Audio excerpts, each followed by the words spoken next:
મેં કીધું બરોબર છે. મને કે મિત્રો સાથે આપણે હસી મજાકથી વાત કરીએ. કીધું બરોબર છે, પણ મને એક એ નથી સમજાતું કે પત્ની સાથે કેવી રીતે વાત કરવી.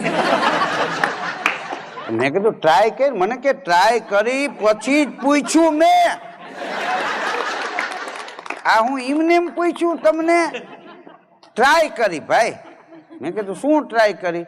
તો કે મને એમ થયું હું દાંત કાઢતો આમ ફળી એમ જાઉં ઘેરે, કે દાંત કાઢતો જાવ ને તો તરત કે નક્કી ક્યાંક પાલટી કરીને આવ્યા લાગે. તો કે એક દી મને એમ થયું ગંભીરતાથી જાવ તો કૂતરું કોઈશ ગળી ગયું એમ હું ઘેરે જઈને કે બેહી ગયો ને તો મારી ઘરવાળી કે ગામમાં વાતોના ફડાકા ઝીકો છો અને અહીંયા મોઢા સિવાય જાય છે. મને કે આ કોયડો ઉકેલાતો જ નથી. મેં કીધું આવા તો ઘણાય કોયડ્યા છે ભાઈ, એ નથી ઉકેલા.